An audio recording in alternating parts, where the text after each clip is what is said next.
You've seen the videos, the ones where a dog suddenly attacks the person who raised it, the owner who fed that dog every day for years, the hand that scratched its ears. And every time it happens, people say the same thing. They say the dog snapped. They say it came out of nowhere. They say you can never really trust them. But the truth is something almost nobody talks about. Because when researchers actually go back and study these cases, they find something that should change the way every dog owner thinks about their pet. The dog didn't snap. The dog didn't betray anyone. The dog had been telling its owner exactly what was about to happen, sometimes for weeks, sometimes for months, and the owner missed every single signal. Here are 3 things veterinary science has actually proven about why dogs turn on their owners. And once you understand them, you'll realize your dog has probably been talking to you the entire time. Before we get to the 3 reasons, you need to understand what we're actually talking about. Because most of what people call turning on you isn't that at all. A puppy nipping at your hands while it plays isn't turning on you. A dog jumping on you when you come home isn't turning on you. A dog growling when you take its food isn't turning on you. Those are all communication, sometimes rude communication, but not aggression with intent. What veterinary behaviorists call a real attack is something very specific. The canines, those long curved teeth at the front of the mouth, sink in. The bite is committed. The dog isn't warning anymore. The dog is doing damage. And here's what almost every owner gets wrong. When that moment finally happens, it almost never happens out of nowhere. The American Society for the Prevention of Cruelty to Animals, in their published guidance on canine aggression, states it directly. Dogs rarely bite without giving warning beforehand. The warnings are just so subtle that humans almost always miss them. Which brings us to the 3 reasons it actually happens. Reason 1. Your dog has been moving a little slower lately. Maybe taking the stairs more carefully, maybe lying down in a different spot than usual. You probably noticed, and you probably didn't think much of it. Then one day your child reaches out to pet him, and the dog snaps. You probably thought your dog had become unpredictable or aggressive. The truth is far more painful than that. Your dog had been hurting for weeks, and you didn't know. In 2012, a team of veterinary scientists led by Dr. Tomàs Camps at the Autonomous University of Barcelona published a clinical study that changed how veterinary behaviorists understand aggression. They examined 12 dogs that had suddenly become aggressive toward their owners. What they found was extraordinary. In 9 out of those 12 cases, the dog was in chronic physical pain. Most of them had hip dysplasia. The owners had no idea. But the bigger picture came in 2020. Dr. Daniel Mills, a leading veterinary behaviorist at the University of Lincoln in England, published a comprehensive review showing that pain may be a contributing factor in up to 80% of canine behavior cases. 80%! Think about what that means.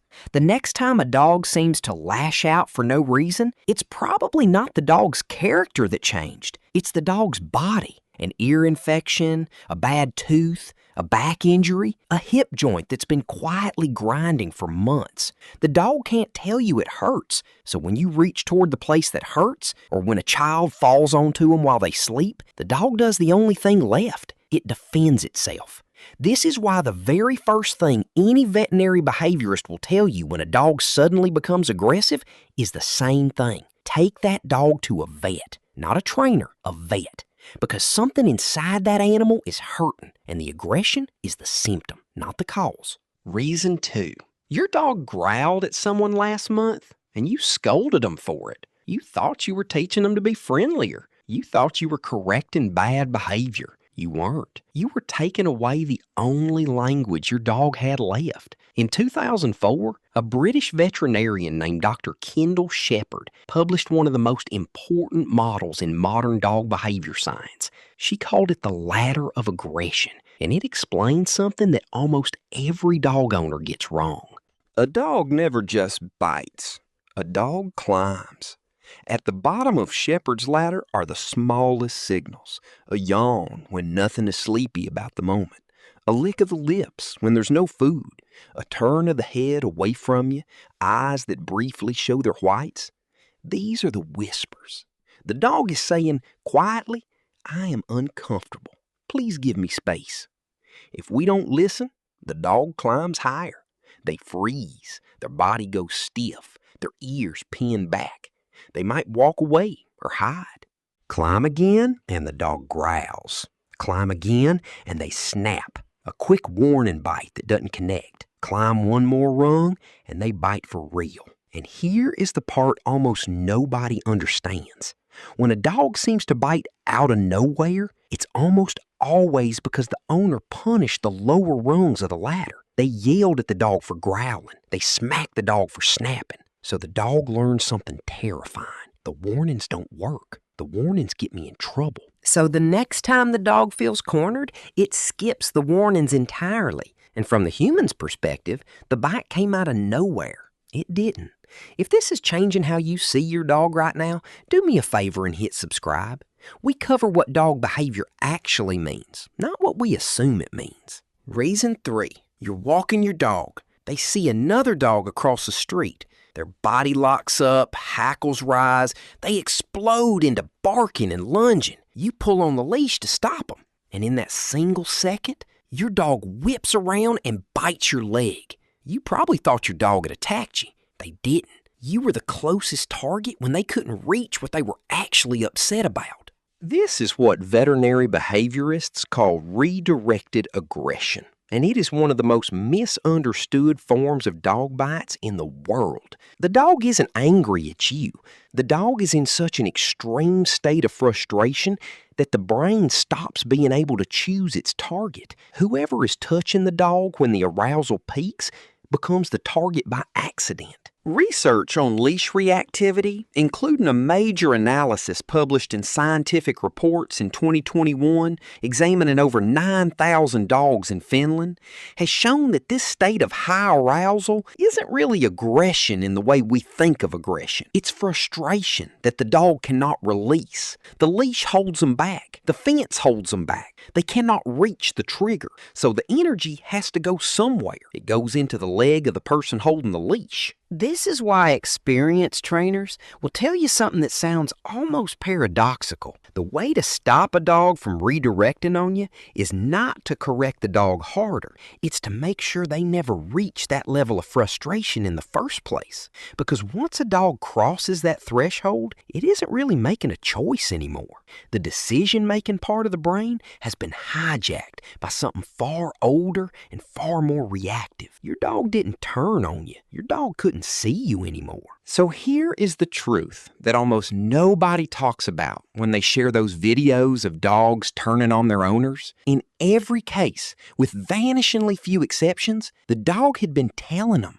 The dog moving slower because of a hip that hurt. The dog freezing every time the child got too close. The dog tensing on the leash for weeks before that one walk where everything finally broke. These weren't sudden changes. They were chapters in a story the dog had been writing in body language for a long time, hoping somebody would read it. Your dog cannot tell you they're in pain. They can't tell you they're afraid of the new person in the house. They can't tell you that the walks have become too overwhelming. So they tell you in the only language they have, a stiffening of the body, a quiet growl, a look away, a frozen moment that lasted just a second too long. And if we punish those signals, if we tell the dog that warning us is wrong, we don't make the dog safer. We make the dog silent. We take away every step of the ladder until all that's left is the bite. The dogs in those videos didn't turn on their owners. They ran out of ways to be heard. So the next time your dog gives you one of those small, quiet signals, the lip lick, the head turn, the slow freeze, understand what's actually happening. Your dog isn't being weird. Your dog isn't being difficult. Your dog is trusting you with something they don't have words for.